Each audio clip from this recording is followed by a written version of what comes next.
که طی سالهای متمادی و در زمان حکومت پیشین قطع جنگلات در بادغیس جریان داشت، اما اکنون باشندگان این ولایت از جلوگیری قطع جنگلات پسته در مناطقشان توسط حکومت سرپرست سخن میزنند و خوشحالند این باشندگان از جلوگیری قطع جنگلات پسته استقبال نموده و خواهان ادامه این روند هستند.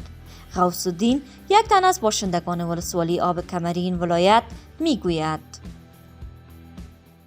در گذشته قطع جنگلات زیادتر بود، محافظت کمتر میشد. از وقتی که دولت اسلامی طریق آمده اینجا مصرف و قطع و اینو کمتر شده. نظر از اونجا قطعا قطع نمیشه. قروق پیسته هم گم شده و قروق علف هم گم شده. کم کم در بعضی جاها هست از زراعت خواهشمندم که همون کم کم رو گم کنه. همیشه محافظای هست، از این محافظان خیلی خوشم که 24 ساعت در ولی همه جنگلات کوشش میکنه و چرخ میزنه.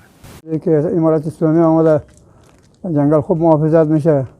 محافظین همیشه از صدق زنمان هر طرف میگرده، کسی تخلف کنه یا کاری بکنه و دستگیر کنه، جرم و جریمه کنه. محصول پسته خیلی مثال نسبت به این خوشترلیا پسته کم بود و کمتر بگیری مردم آمده، ولی امید به خدا که برای آینده ها بلکه بهتر شه، آب و هوایی بهتر مناسب تر باشه، بلکه پسته بهتر.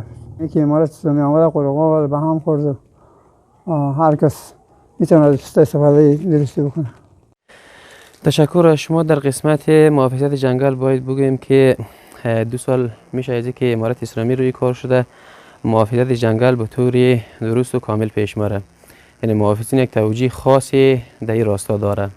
در قسمت حاصلات باید بگم که حاصلات 2 سال نسبت به سالهای قبل کمتر شده. سالهای قبل که بود خیلی پیسته موشد، حاصل خوبی مردم از برداشت میکنن، ولی 2 سال موشه بسیار کم شده. از اینکه امارت اسلامی روی کار شده 2 سال موشه قروق کاملا از بین رفته. قروق پیسته و قروق علف همگی از بین رفت و به طور عامه مردم میتونه که از پیستلیق و از علف شرها استفاده کنه. در همین حال آگاهان امور زراعتی در بادغیس نیز جنگلات را در جامعه مهم عنوان نموده و خواهان احیای آن هستند. شمس الحق شمس، آگاه امور زراعتی در این ولایت، به این باور است که جنگلات برای افراد فواید زیاد رسانیده است و سبب کاهش گرمی هوا، پاک نگه داشتن محیط و مستحکم نگه داشتن زمین خواهد شد. یکی از فواید جنگلاتی است که بر انسان ها هوا صاف می سازه. دیگه خود جنگلات که از توسط ریشه خود سطح زمین محکم میگیره تا از فرسایش بادی و فرسایش آبی خود جلوگیری بشه. جنگلات که است در یک محیط زیبایی میآفرد. در جایی که جنگل نباشه اونجا میبینیم بسیار اونقدر زیبا نیست. جنگلات که هست فضا را از گرد و خاک و از اینا پاک می سازه. در جایی که جنگل نباشه میبینیم اون فضا کاملا آلوده است و هوای از بر انسان ها بسیار مضر تمام میشه.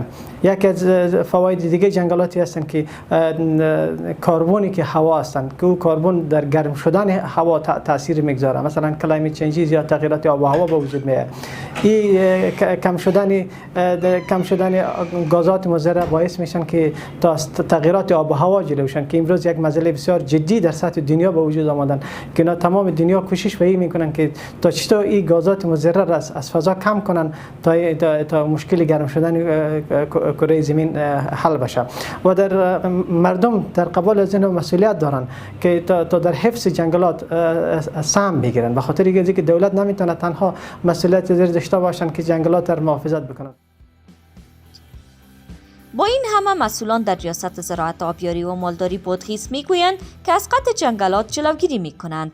عبدالحی منیر، رئیس زراعت آبیاری و مالداری بادغیس، به پژوهک گفت که طی 2 سال گذشته برنامه‌های مختلف را جهت جلوگیری از قطع جنگلات راه اندازی نمودند.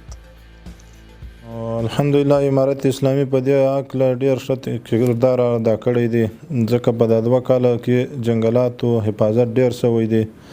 نو آینده کلو کې هم امارت اسلامی دې ته ښه پلانونه لري. موږ پیشنهادونه د محفظه کې ته ورته کړی دی ان شاء الله بلکې هغه منظور سي نو موږ غواړو چې دا د ملت لپاره یو غټه شتمني ده د دې حفاظت وسی د دې ګټه ملت هم امارت ټولو ته رسي نو په دې حق له ان شاء الله امارت ډیر جدي تصمیم لري ان شاء الله په لږ وخت کې به ټول کارونه ان شاء الله برابر شي.